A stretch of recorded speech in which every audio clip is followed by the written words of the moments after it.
pelbagai program yang diadakan. Jadi forum ini merupakan sebahagian daripada Expo Materi, Expo Pendidikan Materi, yang membawa komuniti pendidikan kita dalam semangat keilmuan dan penghayatan nilai-nilai Islam. Untuk forum kita pada malam ini akan ada 2 pusingan dan 2 soalan untuk setiap ahli panel. Kemudiannya kita akan ada sesi soal jawab lebih kurang 5 minit untuk soalan dan juga untuk jawapan, dan kemudiannya kita akan akhiri dengan kesimpulan daripada kedua-dua ahli panel kita, insya-Allah. Jadi kita nak mula dengan panel nombor 1 lah. Prof Rora kita, insya-Allah. Sebelum kita nak bincang lebih jauh tentang tajuk kita, saya rasa elok kita dengar sedikit kupasan daripada yang berbahagia Prof akan definisi tarbiyah itu sendiri. Apa itu tarbiyah ataupun pendidikan, dan juga kefahaman sejahtera tu. Apa maksud kefahaman sejahtera? Kemudiannya kenapa pentingnya kefahaman yang sejahtera dan apa implikasi kefahaman sejahtera tersebut kepada kehidupan kita sebagai seorang Muslim. Tafadhal masykur. Assalamualaikum warahmatullahi wabarakatuh. Alhamdulillah wassalatu wassalamu ala Rasulillah wa ala alihi wa sahbihi wa man wala. Ashhadu an la ilaha illallah wahdahu la syarika lah wa ashhadu anna Muhammadan abduhu wa rasuluh. Allahumma salli wa sallim ala Muhammad wa ala alihi wa sahbihi ajma'in. Amma ba'd. Terima kasih kepada moderator yang handsome pada malam ini. Panel yang kedua, Cikgu Azmi, yang bersama-sama dengan kita, ustaz-ustaz, ustazah-ustazah, cikgu-cikgu, hadirin, adik-adik yang dirahmati oleh Allah Subhanahu wa taala sekalian. Bukan kata adik ni pangkat anak dah. Anak-anak yang dirahmati oleh Allah Subhanahu wa taala sekalian. Apa khabar semua, okey? Ngantuk tak? Belum lagi, ya? Alhamdulillah. Baik. Hari ini kita nak bincang sikit berkenaan dengan, sebenarnya tajuk ni tajuk macam serius sikit kan? Tapi cubalah kita cuba untuk ringkaskan, kita cuba untuk ringankan. Iaitu berkaitan dengan tarbiyah, berkaitan dengan pemahaman yang sejahtera, dan kenapa pentingnya pemahaman yang sejahtera ini. Anak-anak yang dirahmati oleh Allah Subhanahu wa taala sekalian, Allah Taala muliakan manusia ni dengan 2 perkara. Yang mana dengan 2 perkara inilah Allah Azza wa Jalla meletakkan iman dan Islam, iaitulah akal dan jiwa.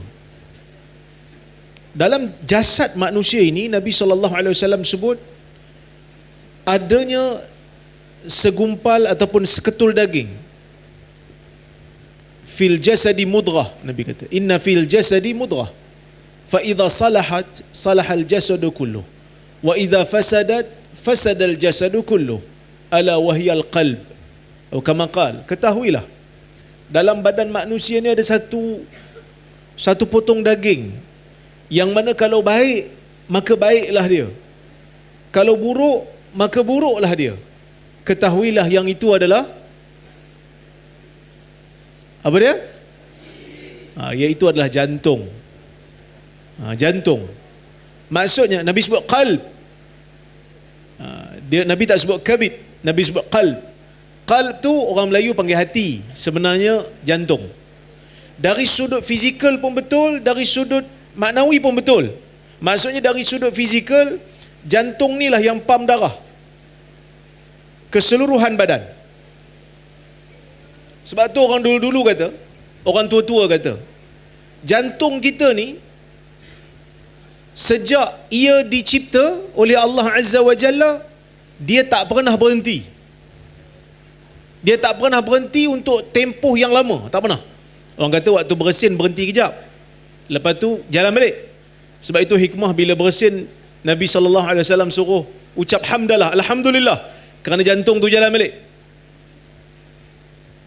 Jantung ni berjalan. Sejak ia diciptakan dia bergerak, yang mana gerakan dia tu tak ada bateri. Tak perlu letak Duracell ke, tak perlu letak Energizer ke, tak perlu letak lagi apa?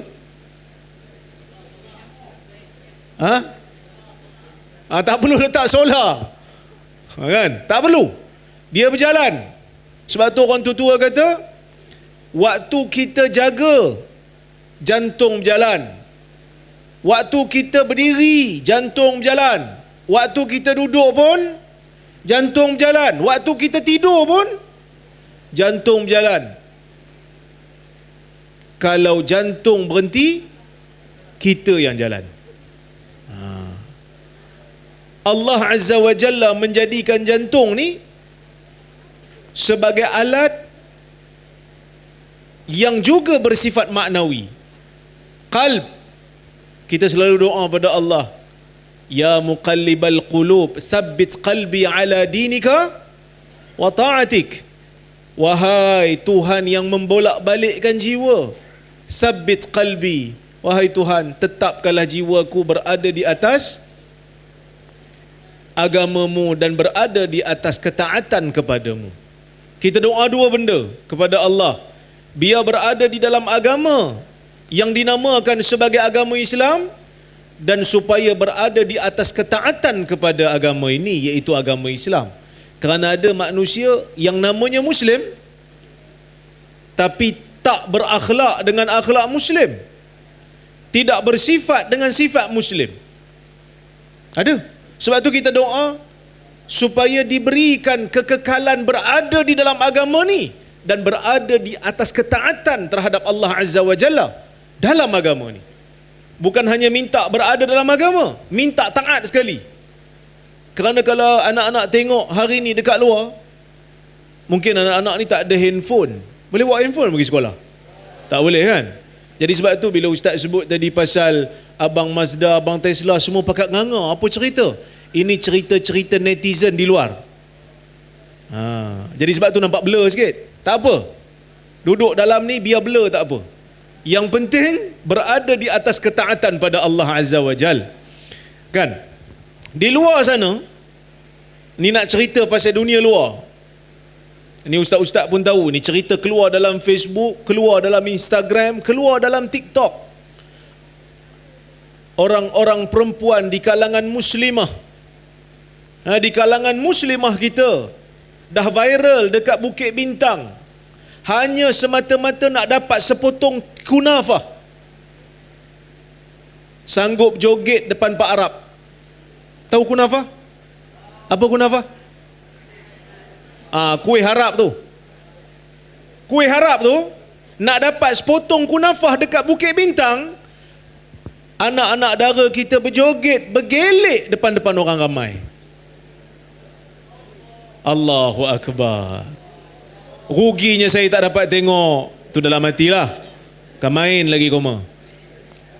Ada anak-anak yang dirahmati oleh Allah Azza wa Jalla sekalian. Kita sentiasa doa pada Allah supaya kita ni berada di atas ketaatan. Dan Allah Ta'ala muliakan kita dengan jantung yang ada dan dengan akal yang ada. Kerana kalau setakat ada tangan, monyet pun ada tangan. Kalau setakat ada kaki, lembu pun ada kaki. Tapi Allah Ta'ala muliakan kita kerana adanya akal, kerana adanya jantung. Akal, tempat untuk simpan ilmu.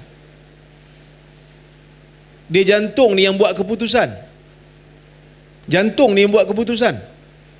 Dan jantung ni ada perasaan. Sebab tu bila kita tengok benda yang menakutkan, kita akan rasa sesak jantung.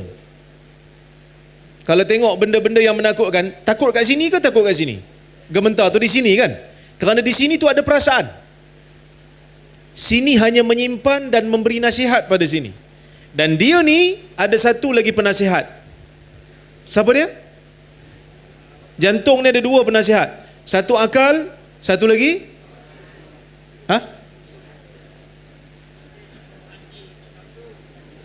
Satu lagi nafsu. Dia ada dua. Nasihat, akal bagi, nafsu bagi. Nafsu ni dia ada kawan. Kawan dia siapa? Syaitan. Sebab itu agama suruh kita berilmu.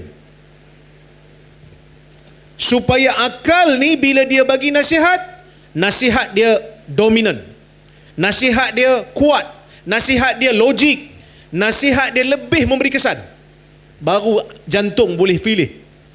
Tapi kalau akal tu tak ada ilmu, tak ada maklumat yang baik, dia akan jadi lemah. Nasihat yang dia bagi tak mampu nak tandingi nasihat yang diberikan oleh nafsu. Kerana nafsu ni dia punya penasihat dahsyat. Dia punya penasihat dahsyat kerana iblis ataupun syaitan hidup dah lama. Dia dah ada sebelum Adam diciptakan. Betul? Sebab tu agama ajar kita untuk berlindung daripada syaitan. Agama tak suruh kita lawan syaitan. Agama suruh kita berlindung daripada syaitan. Sebab tu kita doa pada Allah, a'udzubillahi minasyaitanir rajim. Aku berlindung dengan Allah daripada syaitan yang direjam. Sebab apa? Sebab kita tak mampu nak hadap dia. Dia dengan pelbagai belitan yang dia ada. Sebab dia dah berusaha cuba menyesatkan berjuta, mungkin bertrilion manusia yang ada. Pengalaman dia dahsyat. Kira otai lah. Jadi jangan sekali-sekali kita berani nak pergi berdepan dengan dia, kerana mungkin kita akan tertipu dengan belitan dia. Sebab tu para ulama, antaranya Ibnul Jauzi, menulis kitab Talbisu Iblis, menulis kitab Saidul Khatir, nak bagi tahu tentang bahayanya belitan iblis. Walaupun pada orang yang nak pada agama. Pengikut Nabi yang terdahulu, ada juga yang telah menjadi kufur, yang telah menjadi sesat, walaupun mereka nak pada agama. Kita baca dalam surah Al-Fatihah, Siratal ladzina an'amta alaihim ghairil maghdubi alaihim waladdallin. Kami nak jalan yang lurus, wahai Tuhan. Tunjukkan kami jalan yang lurus. Jalan orang yang kau kurniakan nikmat, bukan jalan orang yang kau murka, bukan juga jalan orang yang sesat. Siapa jalan yang Tuhan murka? Yahudi. Siapa jalan golongan yang sesat? Nasara ataupun Nasrani. Kedua-dua golongan ini ialah golongan yang pernah diberikan kepada mereka kitab samawi. Allah menurunkan kepada mereka Taurat. Allah menurunkan kepada mereka Injil. Tapi mereka tetap menjadi kufur. Adakah kerana mereka meninggalkan agama? Tak. Mereka rasa mereka dekat dengan agama. Tetapi satu golongan melampau dengan agama. Ubah agama dengan hujah Tuhan mungkin suka yang ni. Mereka tak mendakwa mereka tinggalkan agama. Mereka rasa mereka beragama. Bahkan mereka rasa mereka lebih baik daripada orang lain. Itu golongan Yahudi. Golongan Nasara, mereka juga merasakan mereka dekat dengan Tuhan. Mereka juga rasa mereka berada di atas hidayah. Tapi mereka disesatkan disebabkan oleh kerana jahil terhadap agama. Semua mereka ini dibelit dengan belitan iblis. Ajaib. Maka sebab itu kita disuruh untuk berlindung daripada belitan iblis. Kita selalu doa pada Allah Subhanahu wa taala supaya Allah jauhkan kita daripada belitan ni. Lindungi kita daripadanya. Dan Allah memuliakan kita dengan dua benda ni. Dan bila disebut tentang tarbiyah, bila disebut tentang apa yang kita panggil sebagai pendidikan, maka didikan proses untuk memberikan dua ni fungsinya yang sebenar. Akal perlu diberikan dengan ilmu supaya jantung itu boleh memberikan keputusan yang terbaik. Dia dengar daripada nafsu. Nafsu bukan tak guna langsung, nafsu berguna juga. Kerana manusia perlukan nafsu untuk meneruskan kehidupan dia, tapi tidak terlalu dominan. Maka sebab itu Islam mengatakan menuntut ilmu itu mempunyai kelebihan. Man salaka tariqan yaltamisu fihi ilma sahalallahu lahu tariqan bihi ilal jannah. Hadis riwayat Muslim. Nabi mengatakan sesiapa yang menempuh jalan, mencari ilmu di dalamnya, Allah akan permudahkan urusannya, mudahkan jalannya untuk pergi ke syurga Allah. Agama yang sangat-sangat mengiktiraf ilmu yang bermanfaat adalah Islam. Sama ada ilmu itu ilmu fardu ain ataupun fardu kifayah, kedua-duanya memberikan pahala kepada penuntutnya, supaya manusia ini dididik dengan didikan yang benar. Yang mana dengan pendidikan ini kita nak menjadikan manusia ini lengkap daripada 3 sudut. Dari sudut imannya, dari sudut kita panggil syariahnya, dan dari akidahnya, syariahnya, dan dari sudut akhlaknya. Kenapa penting untuk kita seimbangkan 3 perkara ini? Kerana kepahaman yang penting itu akan datang dengan ilmu dan didikan yang sempurna. Nabi SAW menyebutkan dalam sebuah hadis riwayat Al-Imam Al-Bukhari, satu ketika Ali bawa dekat Nabi SAW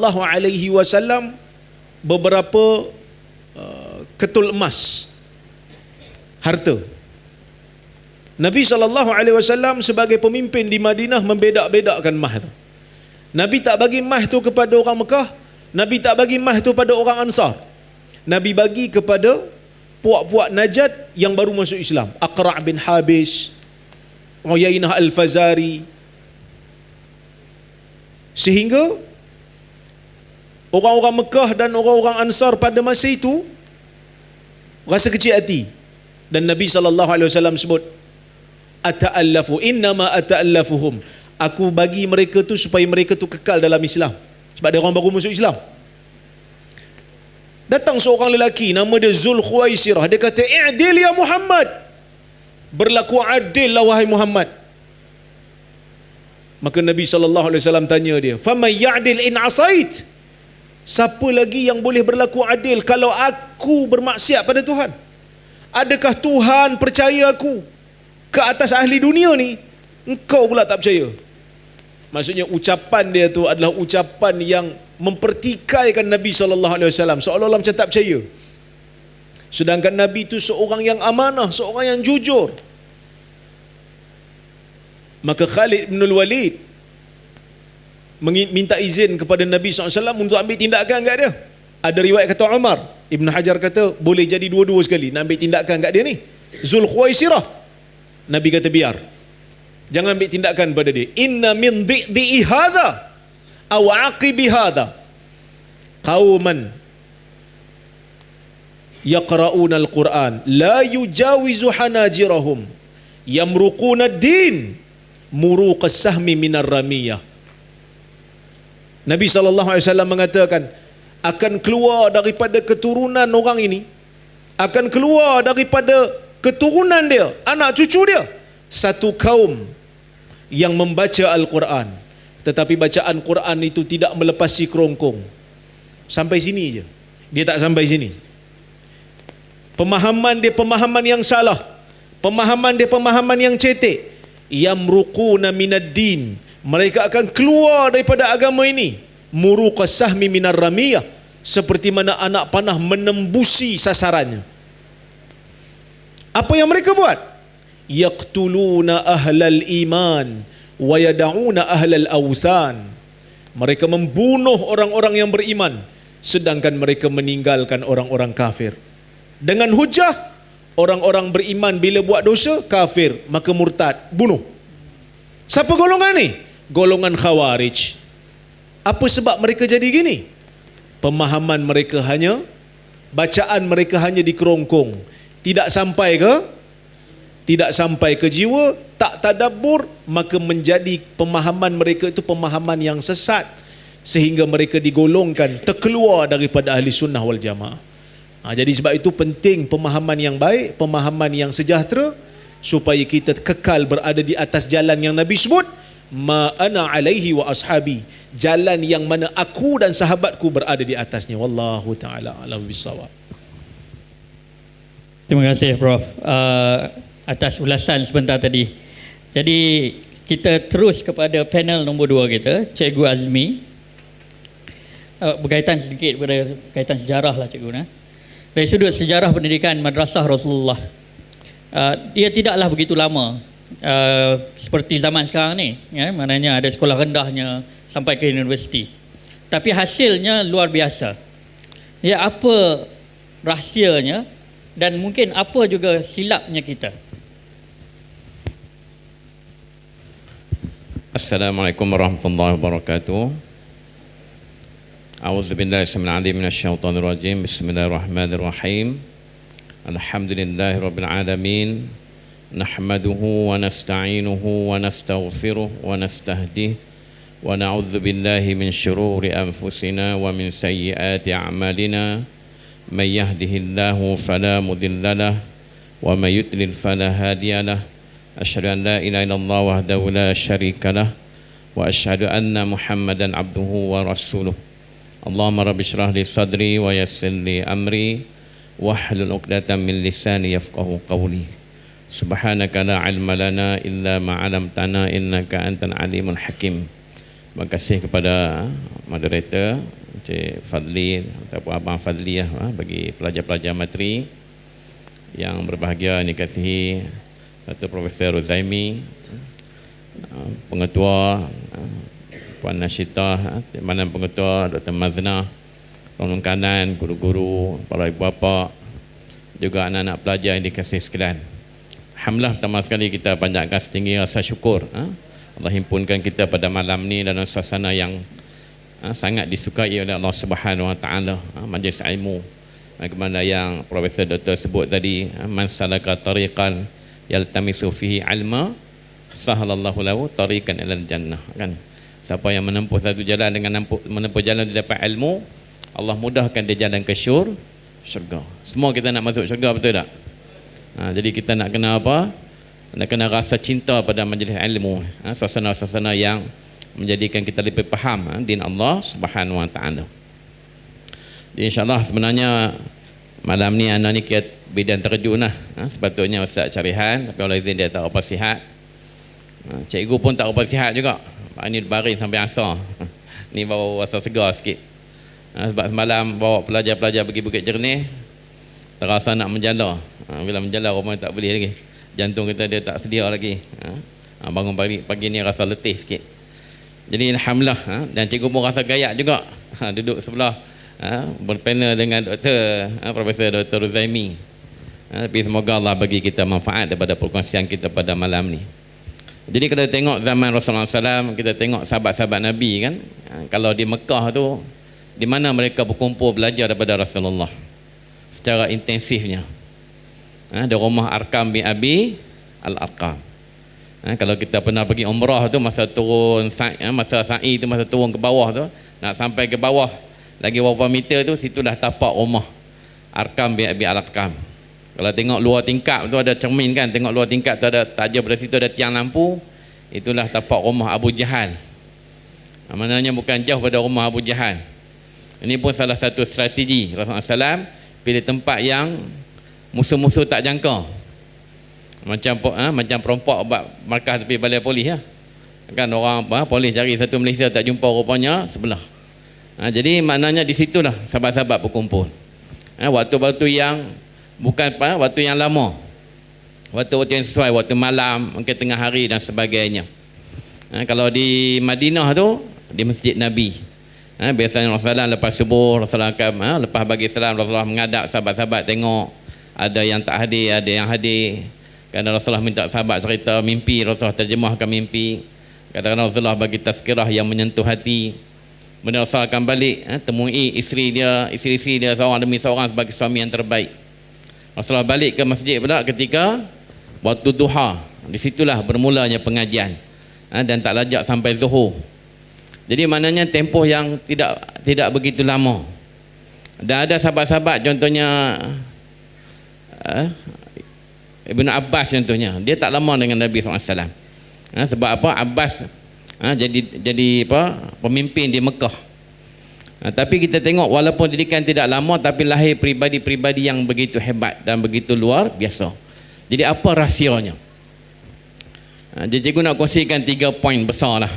2 tu mungkin khusus untuk ibu bapa, untuk guru-guru, dan satu poin lagi untuk belajar. Jadi kata Syekh Qutb dalam buku dia Seni Penggambaran Al-Quran, Syekh Qutb ni penulis tafsir Fi Zilal Al-Quran. Dalam satu buku dia, buku Seni Penggambaran dalam Al-Quran, dia cerita bagaimana ada dua faktor utama kejayaan dakwah dan tarbiyah Rasulullah SAW.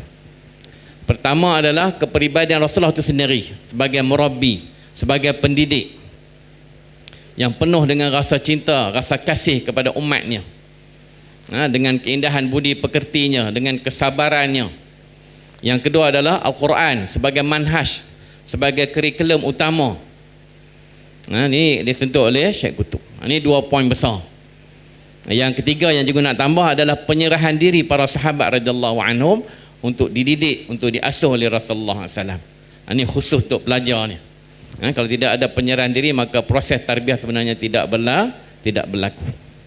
Jadi kalau kita tengok kepada kepribadian Rasulullah sebagai murabbi, sehingga kalau kita tengok, kalau Syekh Abu Fatah Burudah dalam buku dia tentang Rasulullah sebagai muallim, dia senaraikan banyak dalil-dalil Quran, dalil-dalil hadis, bagaimana Rasulullah seorang murabbi yang cukup hebat. Dia ditutup dengan satu kesimpulan bagaimana dia sebut ulama usul mengemukakan satu kaedah, lau lam yakun li Rasulillah sallallahu alaihi wasallam mu'jizatun illa ashabuhu lakafahu li isbati nubuwatihi. Kalaulah tak ada pada Rasulullah SAW ni mukjizat melainkan sahabat-sahabat Nabi ni, cukuplah itu meneguhkan, mengukuhkan bahawa dia adalah seorang Nabi. Kerana para sahabat radhiyallahu anhum ni mereka adalah serpihan masyarakat jahiliah. Serpihan masyarakat jahiliah, bukan macam filem Terminator tu, turun kilat, turun seorang, keluar sana Abu Bakar, keluar sana Umar, dah. Mereka adalah pada serpihan masyarakat jahiliah. Sana Umar dulu pengembala unta, membesar dengan cara yang begitu kasar. Bahkan ayah dia pernah kata apa? Kamu nak jadi apa kat kamu, aku tak beli, tapi unta aku nak ke dalam keadaan yang baik. Dia sayang unta lebih daripada sayang anak. Kita bayangkan dengan watak yang begitu kasar. Jadi maknanya, dan kita itu sahabat-sahabat utama kan. Jadi maknanya sahabat-sahabat Nabi ni zaman tu ke, maknanya kalau kita bayangkan di Mekah tu lebih 360 biji berhala. Arak ni dah jadi benda biasa dah. Tapi Rasulullah boleh didik, boleh asuh mereka jadi pemimpin dunia. Bahkan kalau kita tengok peta sejarah masa tu, ada dua kuasa besar, Rom dengan Parsi. Parsi 7 juta kilometer persegi kekuasaan empire dia. Malaysia 330,000, maknanya lebih kurang 21 kali ganda. Rom 5 juta kilometer persegi, 15 kali ganda daripada Malaysia ni, Semenanjung campur Sabah Sarawak. Saling berperang, saling menjajah. Tapi tanah Arab ni tak ada siapa berkenan, tak ada market value. Ada sikit di Yaman, itu pun ada panjang cerita kalau kita tengok tafsir surah Al-Buruj. Macam mana kerajaan Rom boleh masuk campur, kemudian mari pula Parsi. Ada sejarah yang panjang.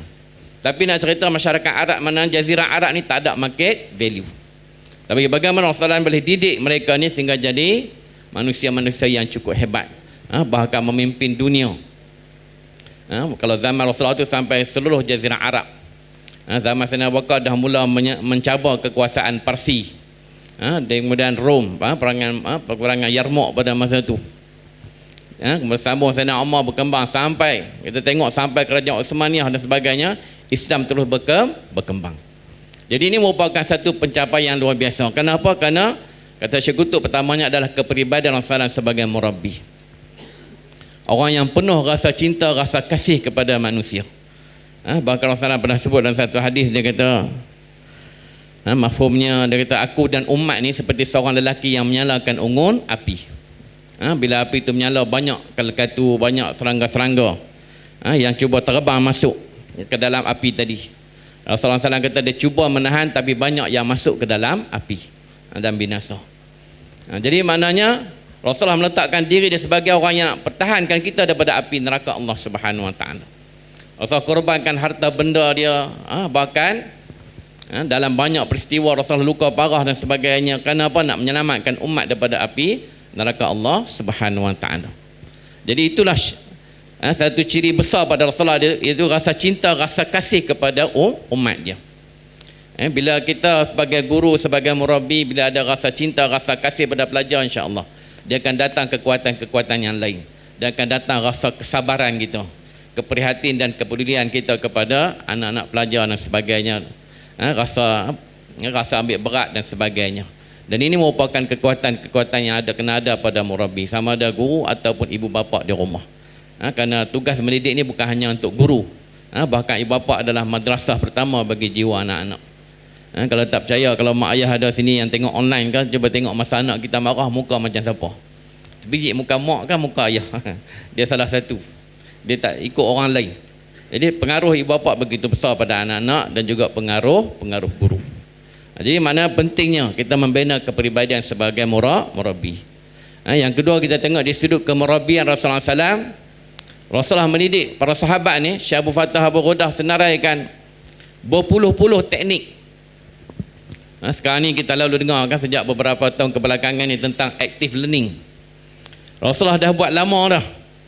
Cuma tu semua tenggelam dalam lipatan sejarah. Jadi Syekh Abu Fattah senaraikan berpuluh-puluh teknik, teka-teki, bagi soal jawab, mentoring. Rasulullah bila hijrah ke Madinah, Rasulullah saudarakan sahabat-sahabat Ansar dengan Muhajirin. Muhajirin ini senior dah, berapa lama duduk dalam madrasah ataupun didikan Rasulullah SAW, dikapalkan dengan sahabat-sahabat Ansar yang baru. Jadi banyak bentuk mentoring, bentuk coaching. Kadang orang jumpa Rasulullah kata dia tak boleh berhenti minum arak kan. Rasulullah kata apa? Tak apa, jangan cakap bohong je. Oh, dia kata senang lah, yang dia susah nak tinggal arak. Tapi Rasulullah kata jangan cakap bohong tu mudah lah. Tapi bila jumpa Rasulullah SAW tanya, macam mana hari ni minum arak lagi ke? Minum lagi ya Rasulullah, tapi rasa malu. Esok jumpa pula, tanya lagi, minum lagi. Tapi last kali akhir dia tak minum. Maknanya ini kata coaching, kita bagi orang tu berubah sendiri. Mana dia ada kekuatan dalaman untuk ubah diri sendiri. Jadi maknanya ada kepelbagaian teknik.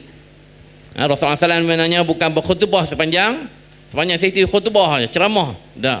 Rasulullah didik dengan pelbagai cara. Jadi kalau kita tengok dalam buku Syekh Abu Fattah Abu Ghudah, ada senaraikan berpuluh-puluh teknik, gunakan grafik dan sebagainya.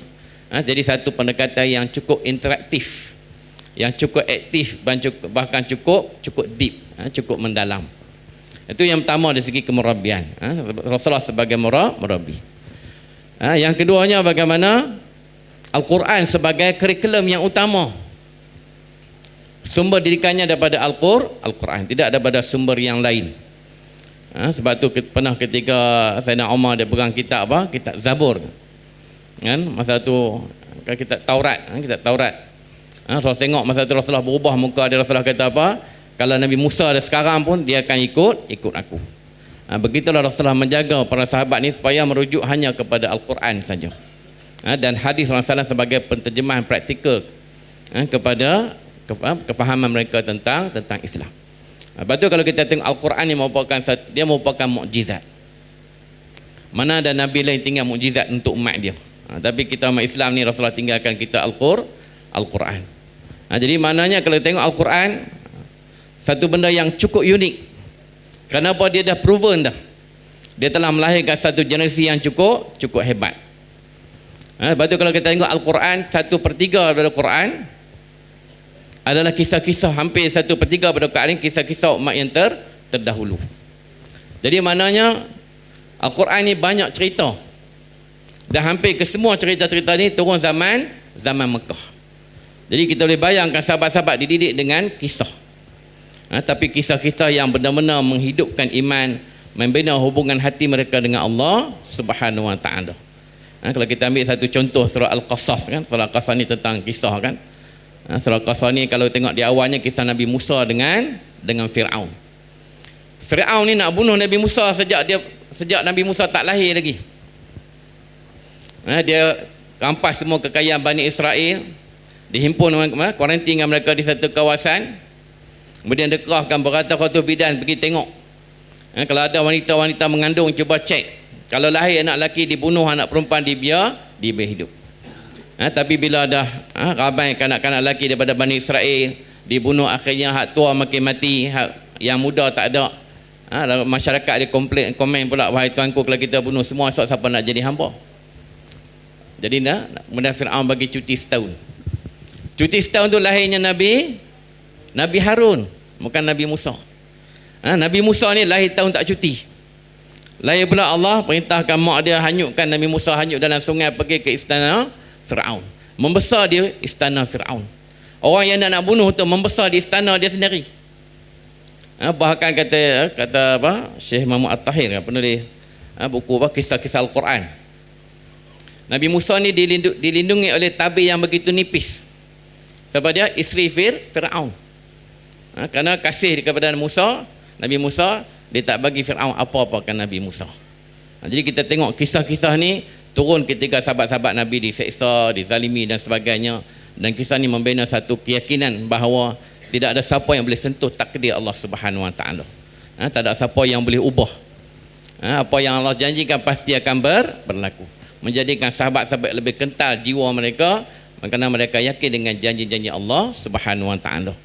Begitulah kalau kita tengok Al-Quran, dia ada metod dalam mendidik jiwa dan sebagainya.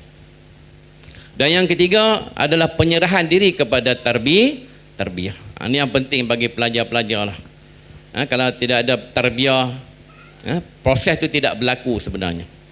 Kita duduk di sini, duduk bayangkan handphone dah pesan kat mak ni, cas tak siap. Pelajar nak balik, dia pesan mak dia, telefon mak dia, power bank bagi penuh, handphone cas tak siap. Sebab apa? Balik nanti dia nak apa? Nak kata. Berapa lama duduk ni dengan ni abang Tesla ni, apa dia abang Tesla ni, masing-masing mencari jawapan ni. Balik ni nak buka handphone. Jadi kalau kita duduk tapi fikiran kita ke tempat lain, apa yang daripada mula tadi yang Profesor Doktor sebut tadi, apa yang cikgu kongsikan mungkin tak sampai ke hati kita. Sebab tu dia kena ada penyerahan diri kepada tarbiyah. Bagaimana para sahabat radhiyallahu anhum bersungguh-sungguh untuk menerima daripada didikan Rasulullah SAW. Kalau Sayyidina Umar tu dia gili dengan jiran dia. Hari ni dia pergi kerja, jiran dia hadir majlis bersama Rasulullah. Esok dia pula hadir, jiran dia pergi kerja. Kenapa? Kesungguhan nak memahami din Allah Subhanahu Wa Taala, kesungguhan nak membina kefahaman yang sejahtera tentang Islam.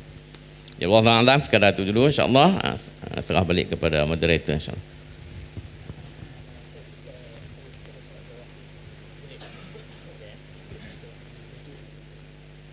Adik-adik masih okey ke? Betul ke okey ni? InsyaAllah. Kita tukar sikit format. Kita akan terus kepada sesi soal jawab. Jadi kalau ada soalan-soalan yang daripada audiens yang di sini, adik-adik ataupun ibu bapa atau cikgu, guru-guru, ustazah yang nak bertanyakan kepada dua orang ahli panel kita, jadi kita akan bagi masa lebih kurang 2 soalan. Kemudiannya lebih kurang 5 minit untuk menjawab bagi dua-dua ahli panel. Ada soalan ke?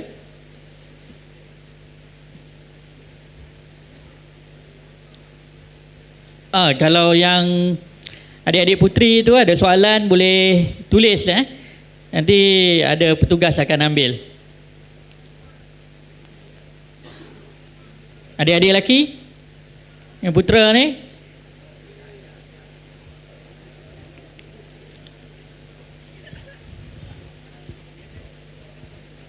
yang lelaki tanya soalan direct lah.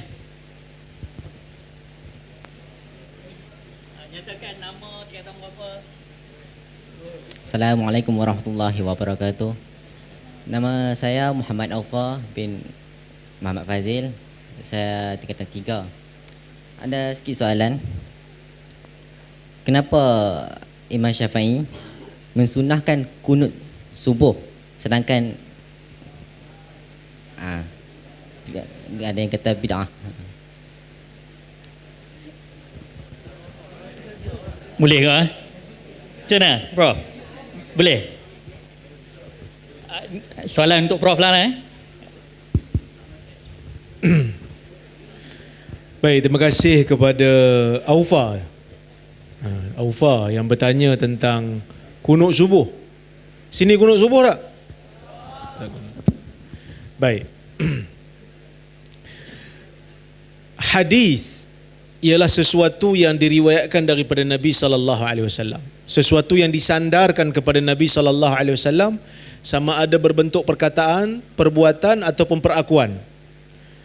Hadis boleh jadi sahih apabila perawi-perawinya sahih. Hadis boleh jadi hasan apabila dalam salah silah perawinya tu ada seorang ataupun lebih perawi yang dianggap sebagai soduk. Apa itu soduk? Soduk ni perawi yang ada silap lebih daripada perawi hadis sahih, tetapi dia tak sampai kepada taraf perawi dhaif. Dia macam dalam satu kelas ada pelajar cemerlang, yang ni perawi hadis sahih. Ada pelajar lulus tapi tak cemerlang, lulus, ini perawi hadis hasan. Ada yang dhaif, yang ni cukup-cukup makan. Ada perawi yang matruk, teruk sangatlah tu, fail. Ada yang pembohong, ada yang pendusta, yang jenis menipu. Okey, itu hadis. Bila di zaman terkemudian Nabi SAW apabila melakukan sesuatu perkara ataupun menyebutkan satu perkara, para sahabat akan tulis. Sebahagian mereka akan tulis, sebahagian mereka akan cuba memorize, hafal, ya, dan sampaikan kepada generasi berikutnya. Di kalangan sahabat yang menulis tak ramai, kerana kebanyakan sahabat-sahabat Nabi SAW ni buta huruf. Tapi ada yang menulis. Ali bin Abi Talib menulis, Abdullah bin Amr bin Al-As menulis, tapi tak ramai. Bila mereka ini tak pandai menulis, mereka akan gunakan kemampuan ingatan mereka. Dan benda ni normal. Ya, sebelum ada handphone ni, zaman-zaman pakcik ni dulu, boleh hafal nombor telefon kawan-kawan, walaupun nombor dekat-dekat. Zaman tak ada handphone, nombor telefon rumah boleh ingat. Nombor kawan ni nombor dia, ni nombor dia. Bila dah ada handphone, tak ingat, kadang nombor sendiri pun tak ingat. Sebab apa? Sebab dah ada handphone, boleh save dekat phone book, boleh save dekat memori. So manusia bila ada kemudahan, dia kurang menggunakan kemampuan. Sebab tu orang buta, dia dengar dia lebih kuat daripada orang yang celik. Orang buta, dia dengar lagi tajam pendengaran dia daripada orang yang mata celik. Sebab dia ada kekurangan. Kekurangan itu akan digunakan untuk memaksimumkan deria yang lain. Itu manusia. Itu manusia. Jadi, oleh kerana sahabat ni, mereka tak mampu, kebanyakannya tak mampu menulis, buta huruf, mereka akan ingat, hafal. Jadi sebab itu tak heran, zaman dulu, sahabat-sahabat menghafal banyak hadis-hadis Nabi SAW. Apabila berlakunya pembunuhan Osman, ni panjang sikit saya nak jawab ni, nak bagi faham. Soalan pendek je tapi jawapan dia panjang. Siapa suruh tanya pada muka? Baik. Bila berlakunya pembunuhan Osman, Sayyidina Osman dibunuh dalam rumah dia oleh pemberontak, oleh Khawarij yang kita cerita tadi, Khawarij. Mereka bunuh Osman kerana menurut mereka Osman telah melakukan apa yang kita panggil sebagai tak adil dalam pemerintahan. Osman ni pilih kasih, Osman dah tak adil lagi, ya, maka bibit-bibit ekstremisme muncul. Bila Osman dibunuh, manusia jadi terpecah, ya, sebab Ali dilantik. Ada yang pro kepada Ali, ada yang tak setuju dengan Ali. Kenapa?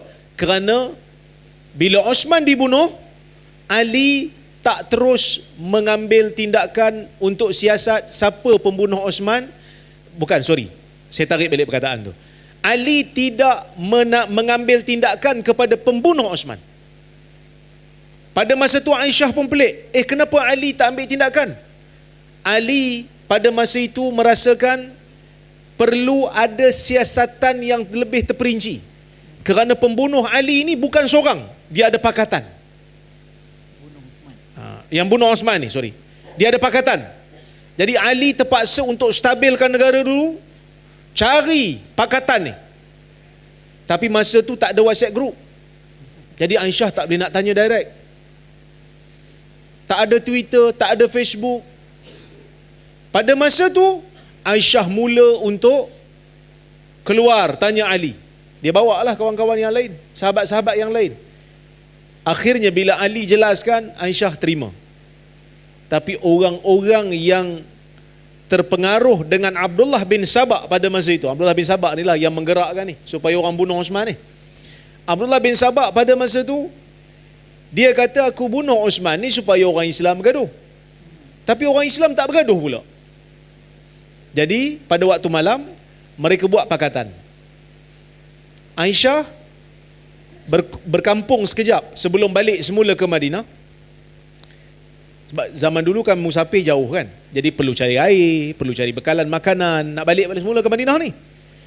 Mereka serang kemah Aisyah dalam keadaan Aisyah tak sedar. Mereka juga, orang yang sama juga, puak yang sama juga, serang kemah Ali, serang kem Ali. Maka Ali memikirkan Aisyah yang serang dia. Aisyah juga merasakan puak Ali yang serang dia. Maka berlakulah perang Jamal. Kemudian berlaku pula perang Siffin di antara sahabat ni. Jadi orang dah mula bergaduh. Ada yang pro kepada Ali bin Abi Talib, ada yang pro kepada Muawiyah bin Abi Sufyan. Ni saya ringkas ni, Pak Kuedak nak cerita panjang ni. Jadi bila berlakunya pergaduhan ini, maka pada masa itu ada sebahagian daripada orang-orang yang sokong Ali. Ali tak terlibat, tapi puak-puak yang sokong Ali dah mula mencari pengaruh. Jadi mereka menggunakan hadis-hadis palsu untuk dapatkan sokongan. Kita tak boleh nafi. Nak dapat sokongan yang mudah dan murah, agama. Pakai agama lah. Kalau politik, kena labur duit, baru orang boleh sokong. Lagi banyak kita tabur, lagi banyak dapat sokongan. Tapi kalau agama, tak perlu sangat. Sebab orang tahu agama ni bernilai. Jadi dia guna agama. Dia reka hadis palsu, dia sebar untuk dapat sokongan. First, hadis palsu muncul. Kemudian perawi-perawi yang hidup jauh daripada zaman Nabi SAW dah mula muncul golongan yang daif, golongan yang lemah ingatan, golongan yang belajar tak serius. Ya, golongan yang belajar tapi tak serius. Zaman sahabat mereka belajar serius.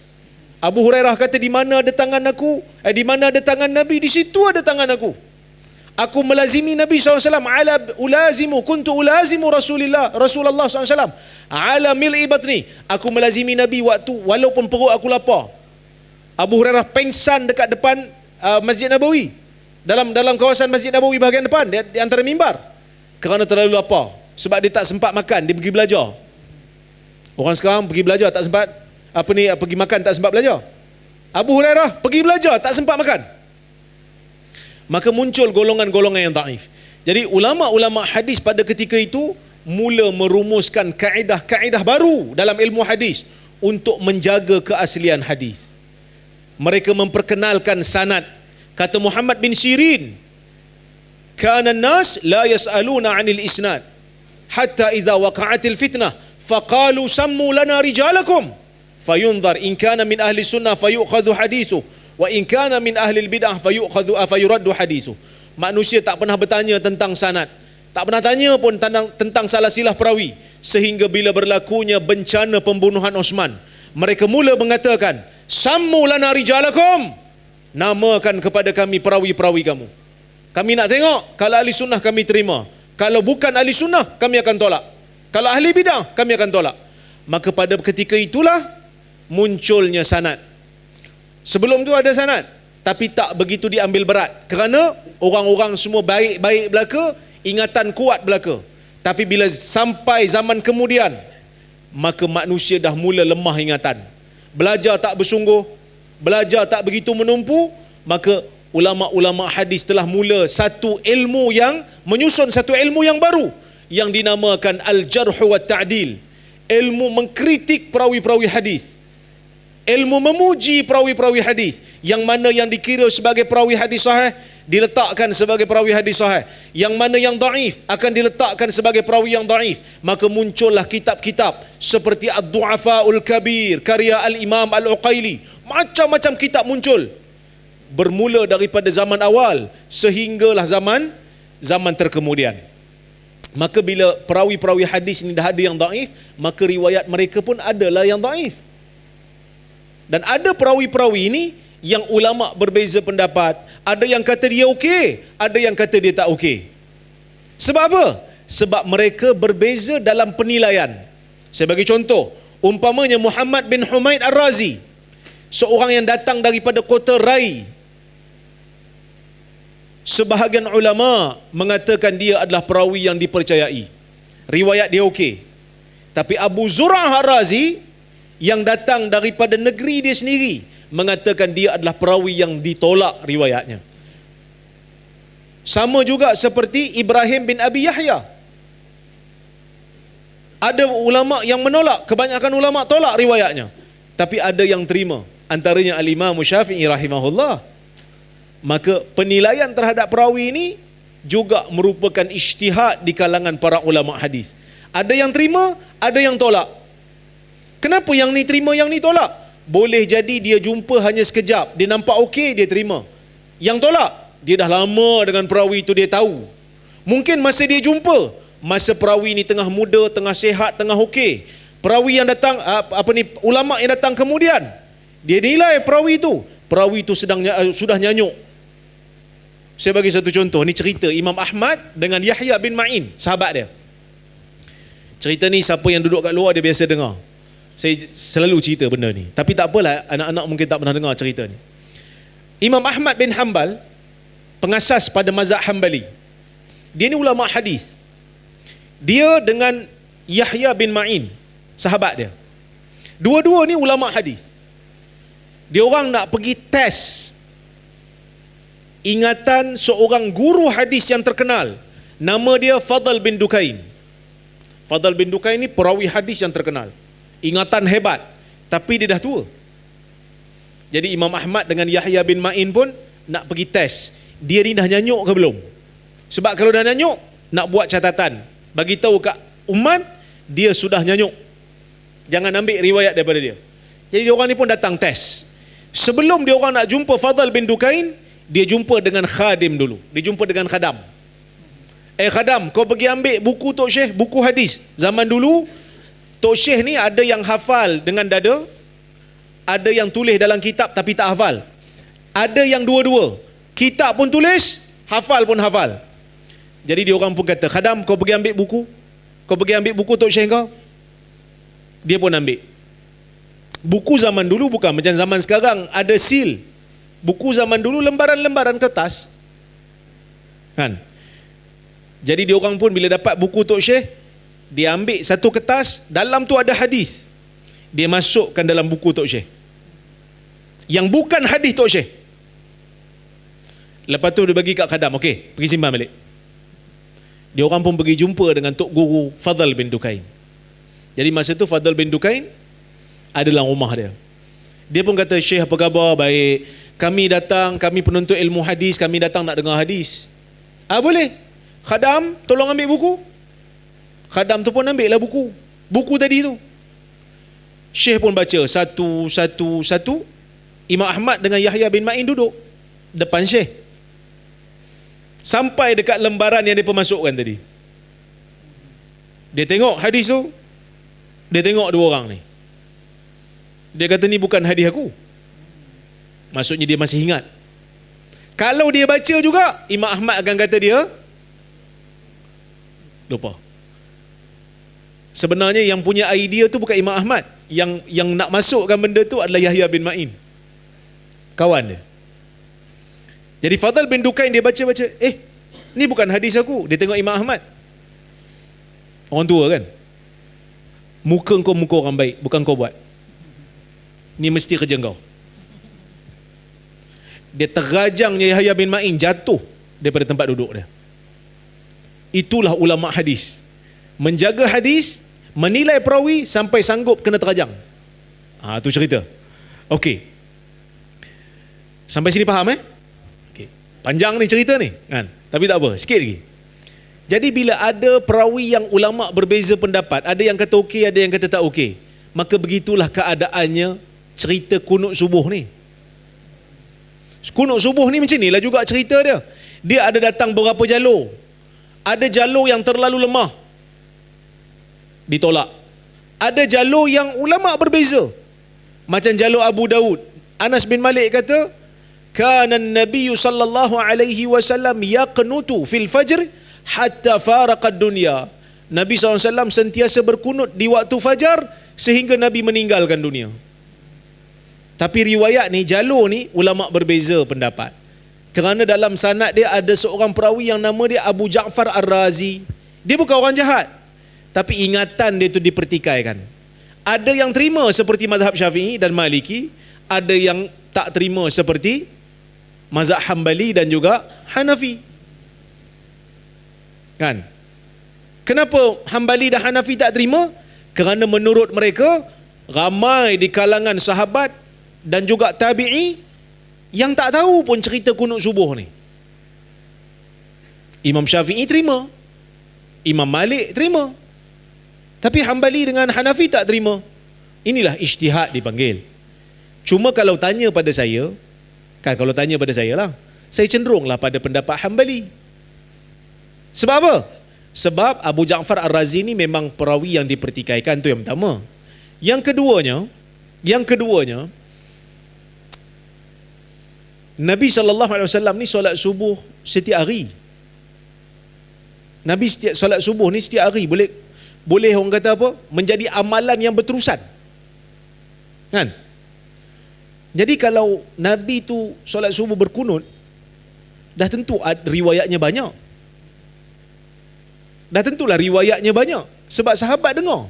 Tapi ada di kalangan sahabat yang kata, kami tak pernah dengar. Kami semayang belakang Nabi, semayang belakang Abu Bakar, semayang belakang Umar, kami tak dengar. Bila ada tabi'in tanya, mereka kata muhdath. Dalam riwayat Tirmizi, benda baru dia kata. Dan yang menariknya, kan, lafaz kunut subuh secara spesifik tak ada. Mereka ambil daripada kunut witir. Maksudnya lafaz spesifik tu tak ada riwayat yang jelas. Mereka ambil daripada kunut witir. Kalau betul Nabi buat setiap pagi subuh kunut, mesti ada lafaz tu. Maka sebab itulah Hambali dan Hanafi kata kunut yang dimaksudkan itu adalah kunut nazilah. Jadi kalau tanya pendapat saya lah. Tapi kalau pergi ke negeri lain, imam mengikut mazhab Syafi'i dan imam masjid tu berkunut, kita kunut lah. Tapi sebab negeri Perlis ni dia ambil pendapat Hambali dalam masalah ni, dia tak kunut. Jadi kita tak perlulah kunut. Kerana masalah ni masalah ijtihad. Kan? Siapa pun yang naik jadi mufti, dia adalah hasrat nak jadikan negeri yang dia bertugas pegang benda yang betul. Benda yang betul tu benda yang dipegang lah. Mana-mana pun macam tu. Jadi dalam peraturan negeri Perlis, fatwa negeri Perlis mengatakan kunut subuh itu tidak ada. Tapi kita taklah memusuhi. Cuma kita kata ni peraturan. Siapa yang bertugas dengan maibs jadi imam, tak perlu kunut subuh. Pagi tadi saya sembahyang subuh dekat satu masjid. Pagi tadi imam sembahyang subuh, orang sebelah saya dia kunut seorang-seorang. Imam dah sujud, dia tak sujud lagi, kan? Dia lambat pada imam lah. Sepatutnya dia mesti ikut, dia disunatkan ikut imam, tapi dia lambat sikit. Tapi taklah batal solat dia. Dan kita pun tak ambil tindakan. Saya ahli fatwa, saya boleh je report. Tangkap. Tak boleh tangkap. Tangkap orang baca kunut subuh apa nak tangkap. Cuma kita tak amalkan di negeri ini sebagai satu pandangan yang rasmi. Wallahu a'lam. Boleh faham Wallahu a'lam. Masya-Allah, tabarakallah. Okey Adik Aufa? Yang lain semua faham ke? Alhamdulillah. Jadi anda rasa satu soalan je lah, Prof.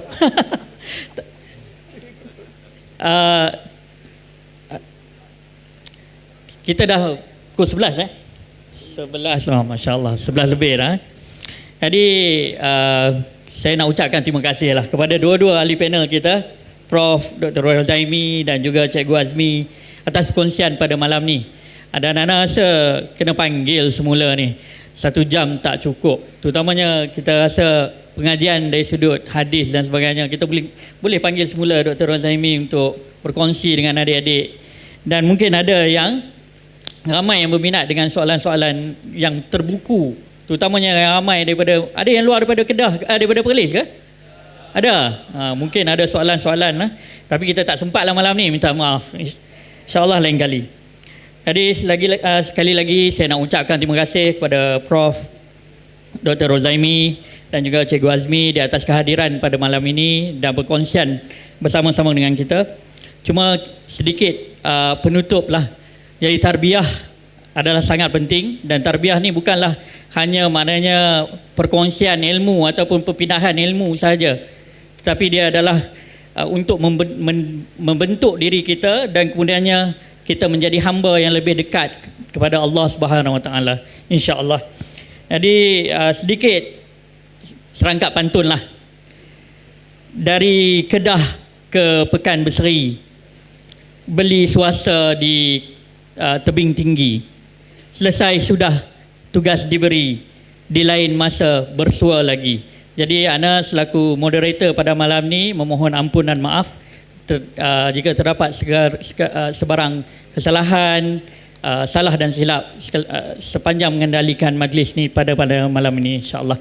Jadi saya menyerahkan kembali kepada pengerusi tetap kita, Dr. Adik Afif ke Atif tadi? Atif Okey, tafadhal mashkura.